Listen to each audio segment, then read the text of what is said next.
안녕하세요. 제 채널에 오신 것을 환영합니다. 오늘은 40년 이상 여러 세대를 거치며 여전히 인기를 잃지 않는 전설적인 자동차에 대해 이야기하겠습니다. 바로 폭스바겐 트랜스포터입니다. 초기 버전은 비틀이라는 이름으로 매우 인기가 많았지만 수십 년이 지나며 다음 세대들에게 자리를 내주었습니다. 이는 처음에 많은 팬들을 실망시켰습니다. 왜냐하면 가솔린 엔진을 장착한 자동차가 시장에서 사라졌기 때문입니다. 후방에 위치한 공랭식 대형 엔진과 후륜 구동은 영원히 포기해야 했습니다. 후방의 비틀은 독창성을 잃었고 이제 다른 자동차들과 유사해졌습니다. 이 자동차를 사랑하는 팬들에게는 제조사가 고객을 무시하는 것처럼 보였고 솔직히 말해 배신처럼 느껴졌습니다. 비틀 팬들은 새로운 트랜스포터를 처음에는 좋아하지 않았지만이 적대감은 오래가지 않았습니다. 자세히 살펴본 후그들은 상황이 나쁘지 않고 오히려 훌륭하다는 것을 깨달았습니다. 뛰어난 설계 차량 앞쪽에는 더블 위시본 서스펜션이 장착되어 마치 레이싱카를 위해 제작된 듯 했습니다. 하지만 토션 서스펜션이 아니었다면 이는 과장된 주장일 것입니다. 맞습니다. 폭스바겐은 다시 스프링 대신 토션을 되살렸습니다. 3세대 트랜스포터에서는 만능이고 거의 영구적인 서스펜션에 초점을 맞췄습니다. 레버는 변속기와 스티어링 렉의 지지대 역할을 하는 거대한 서브프레임 빔에 고정되었습니다. 이 서브프레임을 보면 이 차량이 세대를 이어가는 내구성을 위해 준비된 불멸의 존재라는 것을 알 수 있습니다. 후방 서스펜션은 이전 세대와 유사했습니다. 짧은 스프링이 달린 대각선 레버하지만 쇼업소버는 앞쪽으로 크게 기울어져 있었습니다. 이는 낮고 평평한 바닥을 만드는 데 기여했습니다. N4 세대 트랜스포터는 총 4개의 가솔린 엔진과 3개의 디젤 엔진을 제공했습니다. 공식적으로는 VR6 가솔린 버전이 최상이었지만 어디에 디젤 5기통에 있다면 누가 그걸 원하겠습니까? 4세대 트랜스포터에는 2가지 수동 변속기와 1가지 자동 변속기, 사륜구동 버전, 2가지 휠베이스 길이 옵션, 그리고 여러가지 루프 높이 옵션이 제공되었습니다.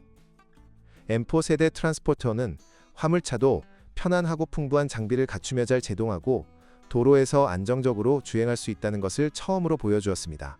물론 90년대에는 여전히 승용차 같은 느낌을 주지 못했습니다. 하지만 화물 운송의 세계로 이끄는 길잡이 역할을 했습니다. T4의 등장으로 사람들은 진지하게 왜 일반 승용차가 필요한가? 라는 질문을 던지기 시작했습니다. 1992년 4세대 트랜스포터는 Van of the Year 상을 수상했습니다. N. 그러나 T4는 리스타일링 이후 진정한 잠재력을 발휘했습니다. 그전에는 브레이크가 약했고 차체는 부드럽고 소음이 컸습니다. 리스타일링 전 T4의 느낌은 마치 옷장 안에서 운전하는 듯 했습니다. 오해하지 마세요. 이건 훌륭한 옷장이었습니다. 90년대에는 그보다 더 나은 옷장을 만드는 곳은 없었습니다. 이 옷장 느낌은 아늑해 스매실레는 전설적으로 변형 가능했습니다. 신혼부부의 방으로도 변신할 수 있을 정도였죠. 하지만 리스타일링 전 T4는 덜컹거리고 시끄러웠습니다. 업데이트 이후 T4는 무한한 모델 다양성을 선보였습니다. 폭스바겐은 가장 비싼 파사트의 모든 옵션을 도입할 생각을 했습니다. 2002년의 가격은 이를 가장 잘 보여줍니다. $150에서 시작해 캐라벨 룩스 비즈니스의 경우 $190까지 올라갔습니다. N이 다양성 속에서 폭스바겐조차 혼란에 빠졌습니다.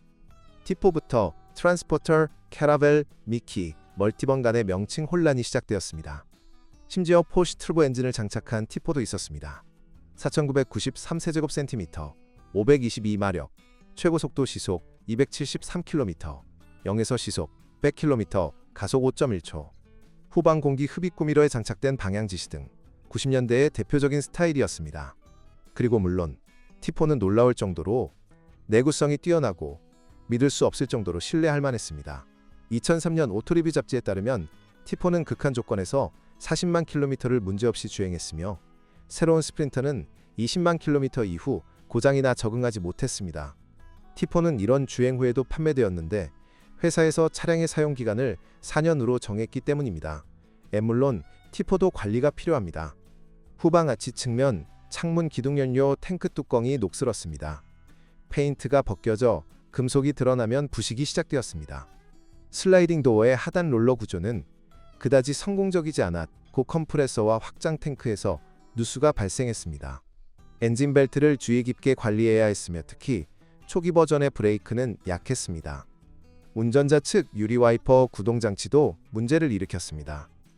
변속기는 오일이 유지되면 영원히 사용할 수 있었습니다. 하지만 오일을 정기적으로 확인해야 했습니다. T4의 가장 큰 매력은 단순함입니다.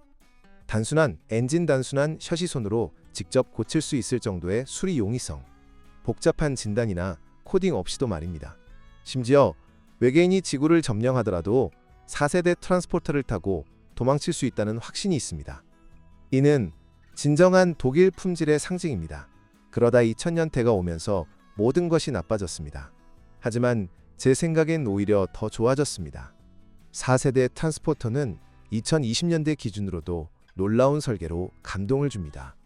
이는 현대적인 자동차로 많은 제조사가 아직 따라잡지 못한 수준입니다. 하지만 90년대에 만들어졌기에 낭만주의자들은 영혼이 담겼다고 말합니다. 90년대에 모든 것이 최고였습니다. 최고의 차체 최고의 정신. 4세대 트랜스포터가 왜 이렇게 많은 팬을 보유하고 있고 그 팬덤이 매년 커지는지 이해하셨기를 바랍니다. 약 250만 대가 생산된 이 진정한 빈티지 마이크로버스입니다. Volkswagen 트랜스포터 T5대 2003년부터 새로운 차원 N2003년부터 생산된 T5는 사실상 지금까지도 생산되고 있습니다. T6는 마케팅 전략일 뿐이며 T5의 리스타일링에 불과합니다. 이는 더 이상 단순한 버스가 아닙니다. 진정한 포르쉐 911의 올바른 차체입니다. T5의 가장 큰 위대함은 대량 생산에 있습니다. 911을 멋지게 만드는 것은 어렵지 않지만 911에 뒤지지 않는 차를 수백만 대 생산하는 것은 진정으로 멋진 일입니다. T5는 당당히 위대한 리스트에 포함됩니다. 나트랜스포터는 항상 전설적이었지만 T5가 등장하기 위해 필요했습니다. 2003년에 이미 이 클래스의 표준을 세웠고 메르세데스조차 2014년에야 따라잡을 수 있었습니다. T5를 타본 적이 없다면 폴크스와겐 딜러로 달려가 테스트 드라이브를 하거나 카쉐어링으로 빌려보세요. 이 버스가 얼마나 멋진지 당신의 뇌는 준비되지 않았습니다. 하지만 위험도 있습니다. 테스트 드라이브 후에는 자신의 차를 팔아야 할 겁니다. 트랜스포터에서 다른 차로 돌아갈 수 없기 때문입니다. NT4와 비교하면 이는 혁명입니다. 첫째, 폴크스와겐은 캐라벨을 셔틀이라고 부르며 모두의 머리를 폭발시켰습니다. 둘째, 완전히 새로운 구조입니다.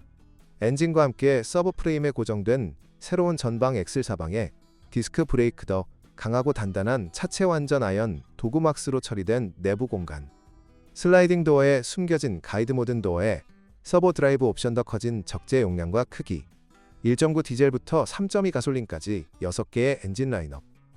하지만 다시 말해 디젤이 있는데 누가 가솔린을 원하겠습니까?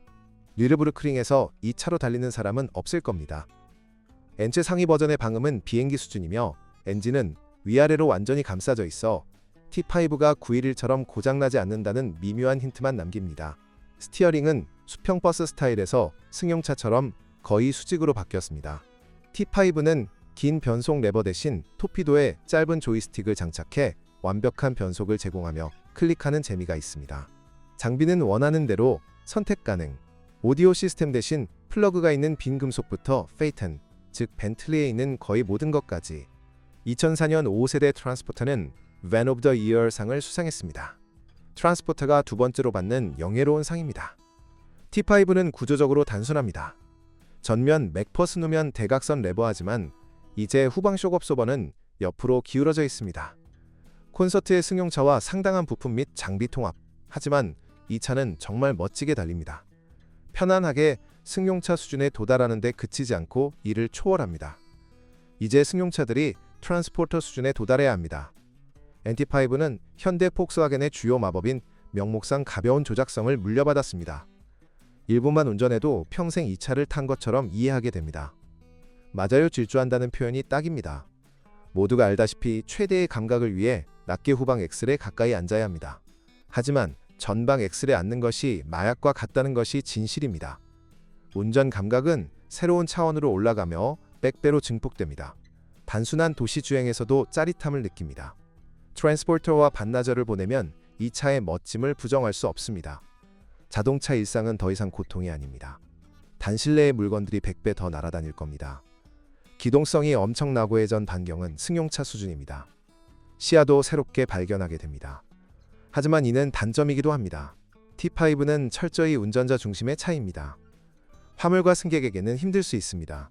엔잭에는 85마력의 기본 디젤을 장착한 금속재 T5가 있었는데 화물칸의 물건들은 블렌더처럼 날아다녔습니다.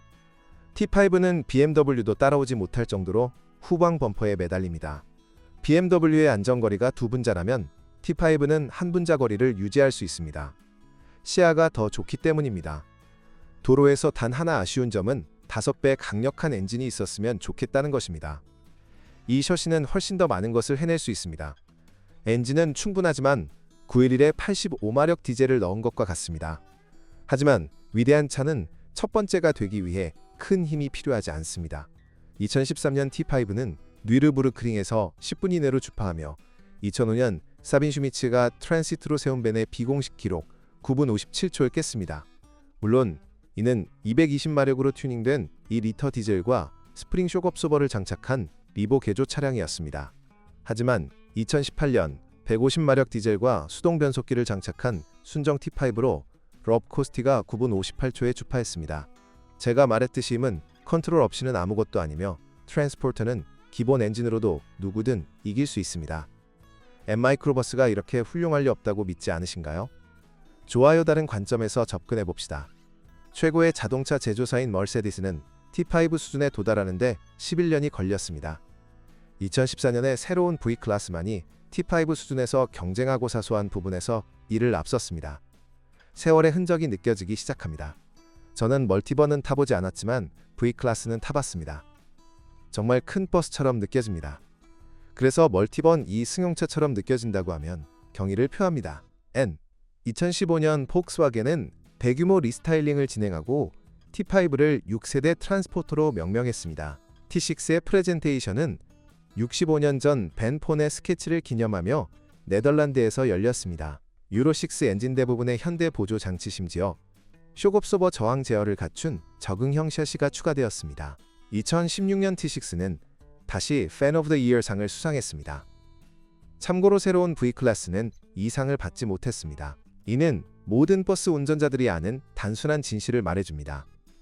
머세디스의 더 나은 보조장치, DSG 대신 정상적인 자동 변속기, 올바른 구동 방식에도 불구하고 V클래스는 고속에서 T6보다 덜 안정적입니다. 시속 150km 이상에서 T6는 V클래스보다 더 흔들립니다. 하지만 T6를 탄다면 V클래스를 떠올리지 않을 것입니다. 최상위 사양에서도 V클래스는 트럭이고 트럭처럼 피로감을 줍니다. T5나 T6로는 수십만 킬로미터가 눈에 띄지 않게 지나갑니다. 아직 T5나 T6를 경험하지 못했다면 최고의 차를 발견하지 못한 것입니다. 이는 이상적인 911, 매일 편리하고 내구성이 뛰어나며 스포츠카의 즐거움을 주는 차입니다. 마이크로버스에서 스포츠카의 즐거움을 느낀다는 게 믿기 어렵지만요. 언젠가 제 생각이 바뀌길 바랍니다. 이제 단점, 신뢰성은 T4에 비해 떨어졌습니다. 이는 현대차의 복잡성에 따른 필연적인 대가입니다. 첫 번째 소유자가 사용만 했다면 두 번째 소유자가 그 대가를 치릅니다. 2000년대의 문제들, 인젝터 펌프 듀얼 매스 플라이휠 까다로운 전자장치. 중고 T5를 찾을 때는 실제 주행거리를 아무도 모른다는 점을 기억하세요. 이 영상의 설명란에는 T5 판매 제한 링크가 있습니다. 열어보면 80만 킬로미터와 20만 킬로미터 주행 차량이 똑같이 보입니다. 아직 많이 달리지 않은 2년 된 차를 보면 평균적으로 연간 10만 킬로미터를 주행합니다. 그래서 15년 된 T5가 주행거리 18만 킬로미터에 터빈이나 다른 부품이 고장났다고 신뢰성에 대해 너무 불평하지 않을 것입니다. 2.5 엔진과 플라즈마 코팅은 피하는 게 좋습니다. 이상적으로는 커먼 레일 디젤 테스트 차를 선택하세요. 견고하고 운전이 즐겁습니다. 2019년 트랜스포터는 새로운 리스타일링을 거쳐 T6.1로 명명되었습니다. LED 헤드라이트, 돈이 많다면, 새로운 패널, 디지털 계기판, 돈이 아주 많다면, 전기 버전, 전동 스티어링, EU R5-6D TEMP 엔진, 유럽연합의 최신 환경 표준, 폭스와겐은 V클래스의 장비 수준에 완전히 부합하게 되었습니다.